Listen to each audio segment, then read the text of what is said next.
Hello guys, welcome back to Cric Talks with Kiran. Kolkata Knight Riders versus Lucknow Super Giants. ഈ രണ്ട് ടീമുകളുടെയും ഇതുവരെയുള്ള season നോക്കിയാൽ നമുക്ക് ചില സമാനതകൾ കണ്ടെത്താൻ സാധിക്കും. നമുക്കാദ്യം നിലവിലെ ചാമ്പ്യന്മാരായ ഈ മത്സരത്തിന്റെ ഹോസ്റ്റായ കൊൽക്കത്ത നൈറ്റ് റൈഡേഴ്സിന്റെ സീസൺ നോക്കാം. അവർ ആദ്യ മത്സരത്തിൽ, അതായത് ഈ സീസണിന്റെ ഉദ്ഘാടന മത്സരത്തിൽ റോയൽ ചലഞ്ചേഴ്സ് ബാംഗ്ലൂരിനോട് ദയനീയമായി പരാജയപ്പെട്ടു. രണ്ടാമത്തെ മത്സരം അവർക്ക് രാജസ്ഥാൻ റോയൽസിനെതിരെയായിരുന്നു. ക്വിന്റൺ ഡീകോക്കിന്റെ മനോഹരമായ ഒരു ഇന്നിംഗ്സിന്റെ ബലത്തിൽ അവർ ആ മത്സരത്തിൽ വിജയിച്ചു.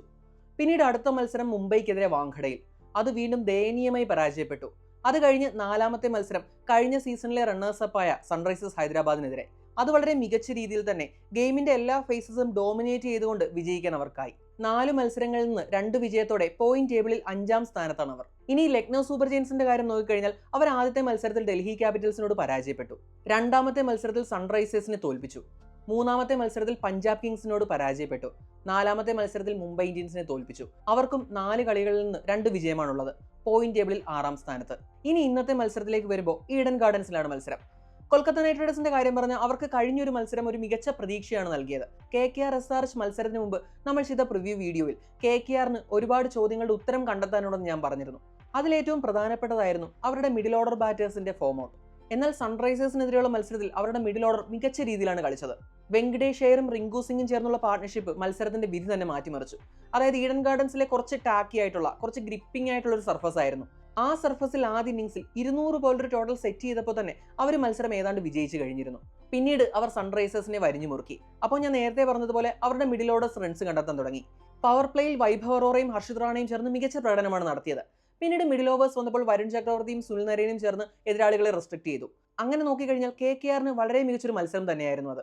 ഇനി അവർക്ക് പരിഹരിക്കാനുള്ളത് ഓപ്പണിംഗിലെ പ്രശ്നമാണ്. നമുക്ക് കഴിഞ്ഞ സീസൺ നോക്കിക്കഴിഞ്ഞാൽ മിക്കവാറും മത്സരങ്ങളിലെല്ലാം തന്നെ ഫിൽസാൾട്ട്, സുനിൽ നരേൻ കൂട്ടുകെട്ട് അവർക്ക് മികച്ച തുടക്കം നൽകിയിരുന്നു. സ്ട്രൈക്ക് റേറ്റിന്റെ കാര്യത്തിലായാലും ആവറേജിന്റെ കാര്യത്തിലായാലും ഒരു ഓപ്പണിംഗ് പാർട്ണർഷിപ്പിന്റെ ഒരു ബെഞ്ച് മാർക്ക് തന്നെയായിരുന്നു കഴിഞ്ഞ സീസണിലെ KKR. എന്നാൽ ഈ സീസണിൽ അങ്ങനെ ഒരു തുടക്കം അവർക്ക് ലഭിക്കുന്നില്ല. സുനിൽ നരേൻ ബാറ്റ് കൊണ്ട് കഴിഞ്ഞ സീസണിൽ ആ ഒരു ഫോമിലല്ല. അത് ഞാൻ നമ്മുടെ KKRന്റെ ടീം റിവ്യൂ വീഡിയോയിൽ തന്നെ ഞാൻ പറഞ്ഞിരുന്നു. അതായത് കഴിഞ്ഞ IPL ശേഷം ബാറ്റ് കൊണ്ട് കാര്യമായിട്ടുള്ളൊരു പ്രകടനം നടത്താൻ സുനിൽ നരേന് കഴിഞ്ഞില്ല. ആദ്യത്തെ മത്സരത്തിൽ RCBക്കെതിരെ ഒരു 40 റൺസ് എടുത്തെങ്കിലും ആദ്യം കുറച്ച് സ്ട്രഗിൾ ചെയ്തു. രഹാനെ ഒരു സൈഡിൽ നിന്ന് നന്നായിട്ട് അറ്റാക്ക് ചെയ്ത് കഴിഞ്ഞിട്ടാണ് സുനിൽ നരേൻ കുറച്ച് ഷോട്ടായി കളിക്കുന്നത്. അപ്പോൾ സുനിൽ നരേൻ കഴിഞ്ഞ സീസണിൽ ബാറ്റ് കൊണ്ട് ആ ഒരു ഫോമിലല്ല. പിന്നെ ഫിൽസാൾട്ടിന് പകരം നമ്മുടെ സുനിൽ നരേന് ഓപ്പണിംഗ് പാർട്ണറായിട്ട് വന്ന ക്വിന്റൺ ഡീകോക്ക്. രാജസ്ഥാനെതിരെ 97 റൺസോടെ ആ മത്സരത്തിൽ വിജയശില്പിയാവാൻ ഡീകോക്കിന് കഴിഞ്ഞു. പക്ഷേ ബാക്കി 3 മത്സരങ്ങളിലും സിംഗിൾ ഡിജിറ്റ് സ്കോറിന് പുറത്തായി. അതായത് കൺസിസ്റ്റൻസി ഇല്ലായ്മ. ഡീകോക്കിന്റെ ഈ മോശം ഫോം KKRനെ അലട്ടുന്നുണ്ട്.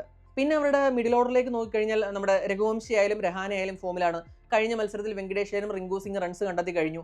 ഇനി പിന്നെ മിഡിൽ ഓർഡറിൽ ഒരു പ്രശ്നം എന്ന് പറയുന്നത് റസലിന്റെ ഒരു ഫോമാണ്. പക്ഷേ റസലിന് ഇപ്പോൾ ഈ സീസണിൽ ബാറ്റ് ചെയ്യാൻ കാര്യമായിട്ടുള്ള അവസരം കിട്ടിയിട്ടില്ല. ആകെ 16 പന്തുകൾ മാത്രമാണ് റസൽ ബാറ്റ് ചെയ്തത്. അതിൽ 10 റൺസ് മാത്രമാണ് എടുത്തത്. റസലിന്റെ ആ ഒരു ഫോം, പക്ഷെ നമുക്ക് റസലിന്റെ ഒരു ഫോം അളക്കാനായിട്ടുള്ള ഒരു സാമ്പിൾ സൈസ് നമുക്ക് കിട്ടിയിട്ടില്ല. അപ്പോൾ ഇനി വരുന്ന മത്സരങ്ങളിൽ റസലിന് കൂടുതൽ ബോളുകൾ ഫേസ് ചെയ്യാൻ കിട്ടിയാൽ മാത്രമേ നമുക്ക് റസൽ ഫോമിലാണോ അല്ലെങ്കിൽ ഔട്ട് ഓഫ് ഫോമിലാണോ എന്നുള്ളൊരു വിധിയെഴുത്ത് നടക്കുകയുള്ളൂ. അപ്പോൾ ഞാൻ പറഞ്ഞ പോലെ അവരുടെ ഒരു ബാറ്റിംഗ് വൈസ് നോക്കിക്കഴിഞ്ഞാൽ ഇപ്പോൾ അവർക്ക് കുറേയേറെ ആശ്വാസമുണ്ട്. അതായത് ഞാൻ പറഞ്ഞ പോലെ ആ ഒരു മിഡിൽ ഓർഡർ അത്യാവശ്യം ഫോമിലാണ്. ഇനി വെങ്കടേഷ് അയ്യർ കഴിഞ്ഞ മത്സരത്തിൽ മികച്ചൊരു ഇന്നിംഗ്സാണ് കളിച്ചത്. അപ്പോൾ ആ ഒരു ഫോം വെങ്കടേഷിന് തുടരാനായി കഴിഞ്ഞാൽ KKRന് കുറച്ചുകൂടി എളുപ്പമാകും കാര്യങ്ങൾ. ഇനി അവർക്ക് ഞാൻ പറഞ്ഞ പോലെ ഒരു ഓപ്പണിംഗ് പാർട്ണർഷിപ്പും അതുപോലെ തന്നെ ആന്ധ്ര റസലിന്റെ ഫോമുമാണ് ഇനി അവർക്ക് ആ ഒരു പസിലിൽ ഫിറ്റ് ആവാനുള്ള പീസസ് എന്ന് പറയുന്നത്. അപ്പോൾ അതും കൂടെ ഒന്ന് ശരിയായി വന്നാൽ അവർ ഒന്നുകൂടെ ഡേഞ്ചറസ് ആവും. ഇനി ലക്നൗ സൂപ്പർ ജയൻസിന്റെ കാര്യം നോക്കിക്കഴിഞ്ഞാൽ മിച്ചൽ മാർഷ് മികച്ച ഫോമിലാണ്. പഞ്ചാബിനെതിരെ ഒരു ഗോൾഡൻ ഡക്ക് വന്നത് ഒഴിച്ചു കഴിഞ്ഞാൽ ബാക്കി 3 മത്സരങ്ങളിലും അർദ്ധ സെഞ്ചുറി അടിക്കാൻ നമ്മുടെ മിച്ചൽ മാർഷിന് കഴിഞ്ഞു.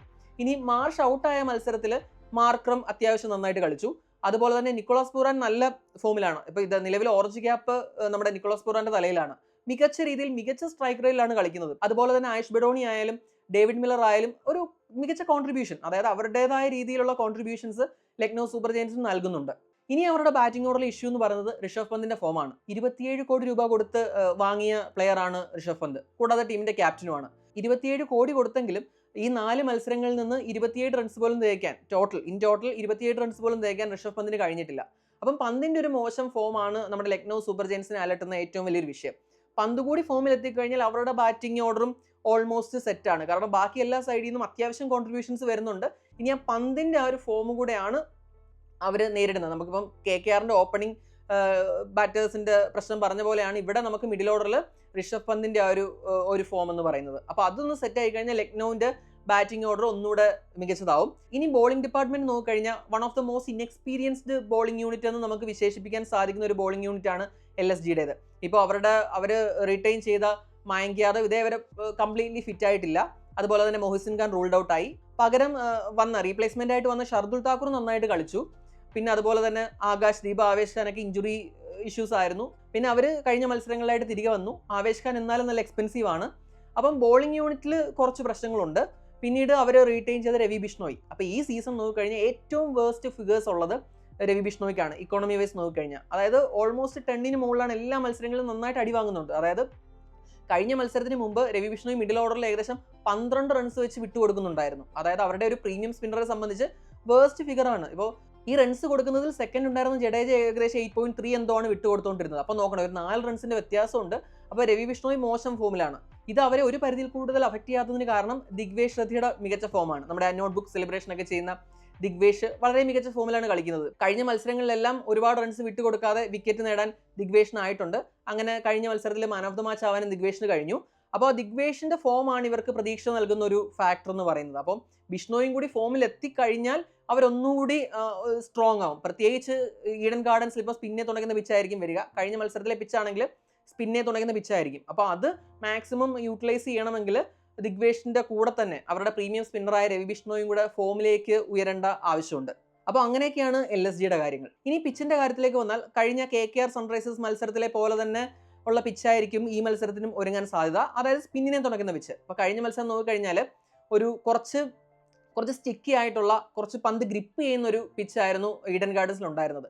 അത് സ്വാഭാവികമായിട്ടും അവർ ആഗ്രഹിക്കുന്നതും അത്തരത്തിലൊരു പിച്ചാണ്. കാരണം അവർക്ക് മിഡിൽ ഓവേഴ്സിൽ ഏറ്റവും മികച്ച 2 സ്പിന്നേഴ്സ് ഉണ്ട്, സുനിൽ നരേനും വരുൺ ചക്രവർത്തിയും. അപ്പോൾ അവർക്ക് എതിരാളികളെ റെസ്ട്രിക്ട് ചെയ്യാൻ പറ്റുന്ന തരത്തിലുള്ള ഒരു പിച്ചായിരിക്കും ഈഡൻ ഗാർഡൻസിൽ ഉണ്ടാവുക. അപ്പോൾ ആ ഒരു സ്പിന്നേഴ്സിനെ വെച്ച് മിഡിൽ ഓവേഴ്സിൽ കളി നിയന്ത്രിക്കാം എന്നുള്ളതായിരിക്കും ഈ നമ്മുടെ KKR കണക്ക് കൂട്ടുന്നത്.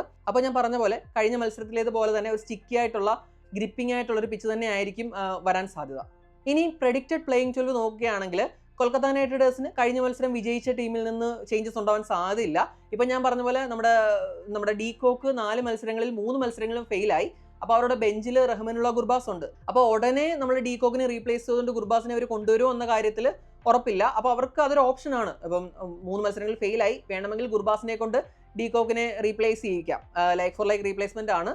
ഇനി ഒരു 2-3 മത്സരങ്ങൾ കൂടി ഡീകോക്കിന് കൊടുത്തിട്ട് ആ ഒരു ഫോം ഒന്ന് അനലൈസ് ചെയ്തിട്ട് പിന്നെ എന്തെങ്കിലും ചേഞ്ച് വേണമെങ്കിൽ ഗുർബാസിനെ കൊണ്ടുവരാനും മതി. അപ്പം അവർ ഏത് രീതിയിലാണ് ചിന്തിക്കുക എന്ന് നമുക്ക് പറയാൻ പറ്റത്തില്ല. അപ്പോൾ അതാണ് അവരുടെ നിരയിൽ ഉണ്ടാവാൻ സാധ്യതയുള്ളൊരു ചേഞ്ച് എന്ന് പറയുന്നത്. അപ്പോൾ കഴിഞ്ഞ മത്സരം നല്ല ഡോമിനേറ്റിംഗ് ആയിട്ട് തന്നെയാണ് ജയിച്ചത്. അപ്പോൾ അതുകൊണ്ട് ബാക്കി വലിയ ചേഞ്ചസ് ഒന്നും ഉണ്ടാവാൻ സാധ്യതയില്ല.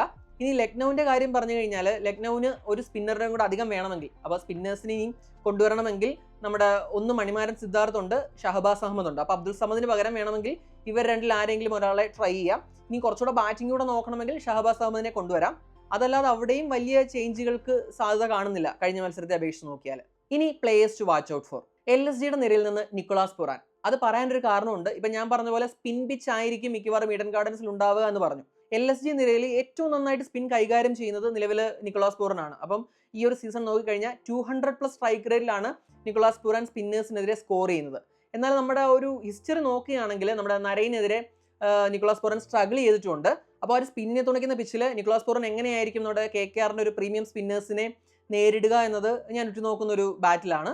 ഇനി കൊൽക്കത്ത നിര നോക്കിക്കഴിഞ്ഞാൽ Vaibhav Arora and Harshit Rana versus Mitchell Marsh. ഇപ്പം ഞാൻ പറഞ്ഞു മിച്ചൽ മാർഷ് കഴിഞ്ഞ 4 മത്സരങ്ങളിൽ 3 മത്സരങ്ങളും അർദ്ധ സെഞ്ചുറി നേടിയ താരമാണ്. ഇപ്പം കഴിഞ്ഞ മത്സരത്തിൽ മുംബൈക്കെതിരെ കുറച്ചൊരു സ്ലോ ആണെങ്കിലും മിച്ചൽ മാർഷ് നല്ല ഒരു 200 ഓൾമോസ്റ്റ് 200 സ്ട്രൈക്ക് റേറ്റിലാണ് കളിച്ചത്.